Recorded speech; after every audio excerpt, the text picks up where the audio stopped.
If you see me look away from the camera, it's because I'm just keeping an eye on my dog.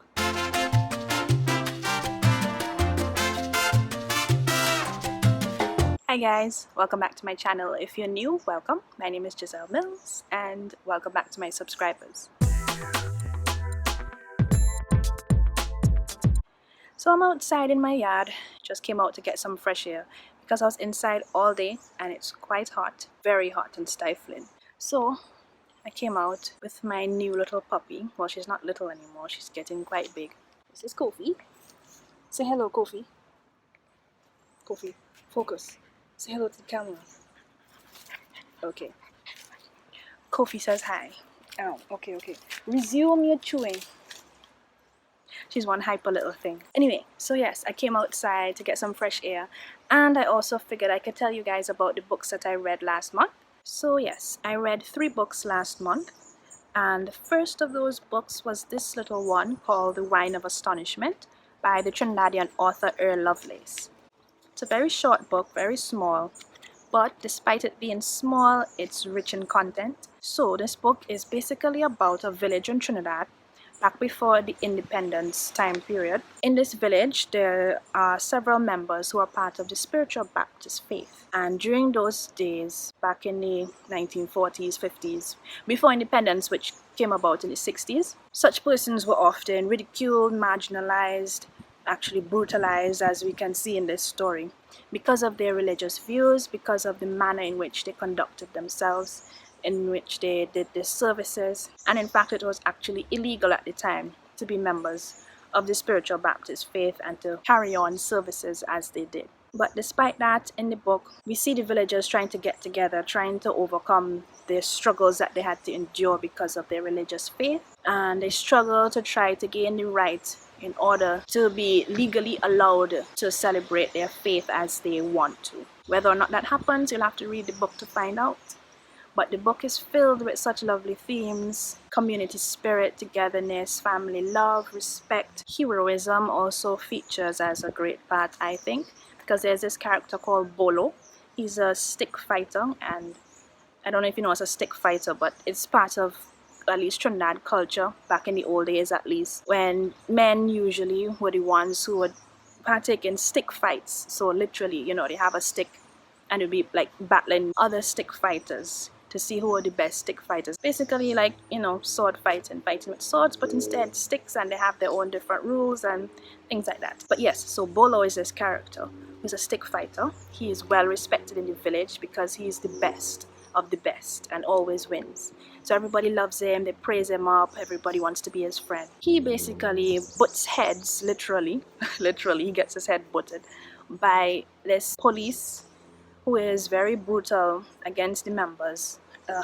Ant bite. That's one of the issues of being outside, You want fresh air, but then you have to deal with the ants, the insects.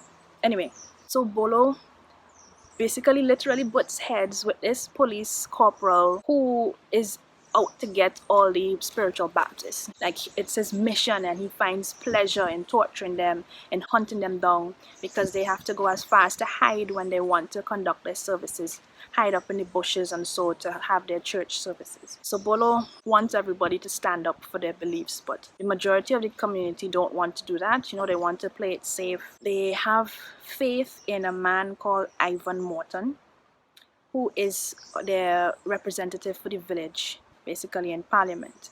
So they believe that this Ivan Morton was going to help them out. But as you will see in this story, that doesn't go as they expected, and a lot of drama unfolds. So in this little book, a lot of things happen. You see the culture being portrayed so very well. I love how the author did it. I could see it as if I was in that time period, in that specific village.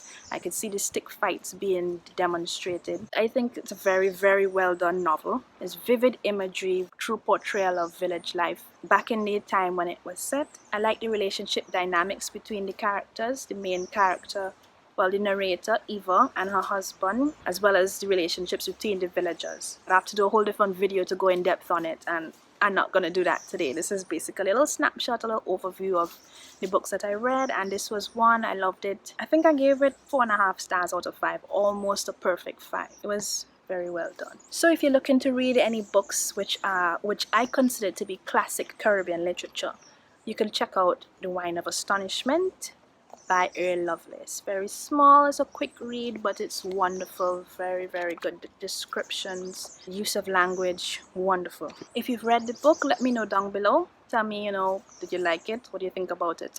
And what do you think the title, The Whine of Astonishment, means? Kofi, you good? What you up to? Okay, she's sniffing around, doing as dogs do. So the second book I read is this one, On the Come Up by Angie Thomas. This one's a fairly new book. It came out last year. The author also has another book called The Hate You Give, which I'm sure a lot of you may have heard of. It was turned into a movie quite recently. I did not read that book, not as yet, and I have not seen the movie either. So this was the first piece of work that I read from this author, Angie Thomas. And to be honest, I loved it. It actually blew me away. I didn't have much expectation going into it because to me I thought it was overhyped because of the first book, but this is one book that actually to me lived up to the hype. It exceeded my expectations actually. And yeah, I'm still surprised, how much I actually enjoyed reading this book. It was much different from what I expected in a great way. So what's it about, you may ask? Well, On the Come Up is about a girl named Bree. She's 16 years old and she lives with her mother and brother in the US, I believe in a fictionalized community called Garden Heights, I think. Her dream is to become a rapper. She wants to be a rapper. She's very talented. Her father was a rapper, but he was killed when she was young, so she doesn't really remember him. But she kind of lives in his shadow because her community knows about him, they respect him, and when they see her, they basically see him in a way. But she faces many adversities, many challenges. Her family is poor. Her mother is a recovering drug addict. They could barely afford to pay the rent. They could barely afford to buy new clothes. But despite all her struggles, she has these two best friends who try to help her out. They have a very good relationship, well, at times. She has an aunt who basically associates herself with persons of a complicated background. So Bree basically faces many disadvantages. She doesn't have many good role models in her life to model her life off of. And the story basically details her struggles, all that she goes through in order to try to realize her dream. She tries to enter different competitions to where she raps and, tries to make a name for herself. But like with every good book, there's drama. Lots of things that happen that, kind of throw her off track. So she has to try and get back on track, and on top of dealing with that, she has her own, inner conflicts to deal with, whether she feels she's good enough or not. Emotional issues, she kind of flies off the handle a bit too fast, so she's kind of hot-tempered. But her main issue is being able to provide for her family, because her mother can't really hold down a stable job.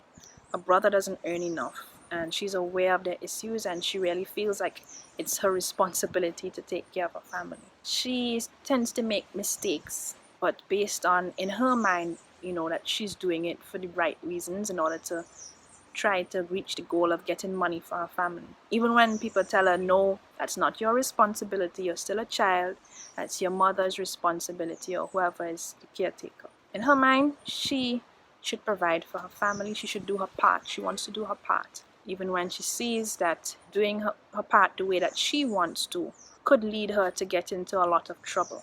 But yes, it's a very well written book. Not trying to spoil anything, but I like happy endings, and it ended in a way that I was satisfied with. And the characters are very lively, different characters, they have their own personalities. I really enjoyed it.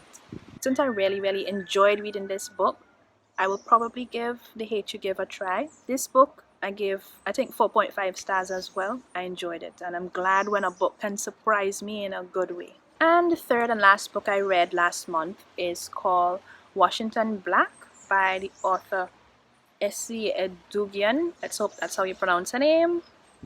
Yeah, that's her. So that's the author. So in a nutshell, this book is about a boy named George Washington Black. He is an enslaved boy on a plantation in Barbados originally. So part of the story is set in the Caribbean in Barbados. It's set in the times of slavery. I generally, I'm not a big fan of slave biopics, tales told in the time of slavery, because of course, naturally, of the brutality and all that my ancestors had to endure. But I heard about this book and it seemed like it might have been a bit of a unique story. Overall, it was an okay read, but it didn't go as how I expected it to go, and not in a good sense, like how On the Come Up surprised me in a good way. I mean, this wasn't bad, it went off on a different tangent from what I expected it to be. The young slave, Washington Black, he is basically apprenticed to the slave master's brother, a white man who is eccentric. He's an inventor of all these different gadgets, and he creates this, or he comes up with the idea to build this kind of balloon, you know, like those hot air balloons, but it's his version. Okay, so this story is very different. It's broken up in about 3 or 4 different parts. I thought the first part was interesting. It was more in line with what I thought the book was going to be about, which is basically a young slave, George Washington Black, being apprenticed to the brother of his slave master, whose name is Christopher Wilde, but he calls him Titch. He has George Washington Black as his assistant. Washington is very good at drawing. This Titch fella is also like a naturalist. He likes nature, he likes science. They build a balloon, they eventually escape because a death occurs, and it's more than likely that the young slave boy, George Washington Black, would be blamed for it because he was there when it happened. So, for whatever reason, Titch decides, he's gonna take George Washington Black. They try to escape, they go in the balloon, and they escape from Barbados. What happens next is a series of events which are, in my opinion, a bit ludicrous. I mean, yeah, it's fiction, you should suspend your disbelief, but it's really beyond unrealistic. I mean, the book, I don't think it was supposed to be a fantasy in terms of it being magical, with magical realism, but at times it felt that way because of the events which took place, which are just beyond reality. Too many different things happening which to me didn't seem all that related or possibly real, because this was set in this slavery era. I find George Washington Black, the young slave, he basically could have done almost anything he wanted. If you've read this book and you agree, let me know. But yeah, so they leave Barbados, end up in the US, and they go to the Arctic as well. They go all over the place. I don't want to reveal too much as to where they went and why they went, but let's just say they end up in very many places all over the world. The other parts of the book, it takes place in different parts of the world, and yeah, to me it lost me as to what was the point of the book anymore after George Washington Black and Titch separated. It's just,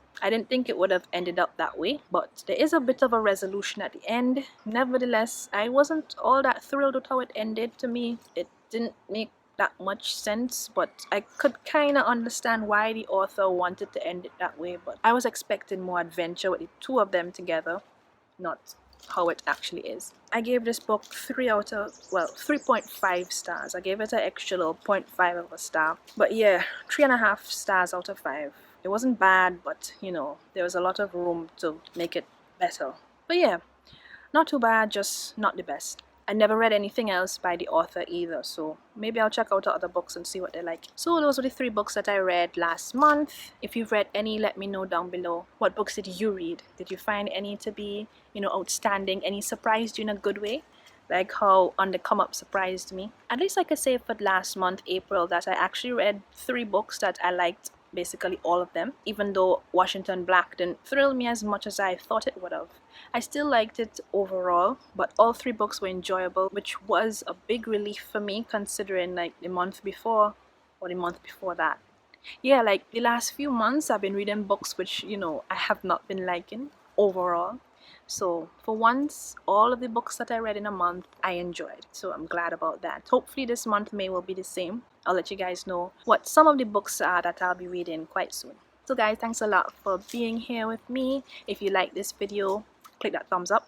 Subscribe if you haven't already. Just click that red button. And also the notification bell so you always know whenever I post a new video. You can follow me on Twitter. I'm at Giselle_Mills. I'm also on Instagram at Caribbean Books. You can check out my website as well if you want to follow my writing journey. I also have a blog there as well. It's called GiselleMillsBooks.com. All these links to where you can find me will be down below in the description bar.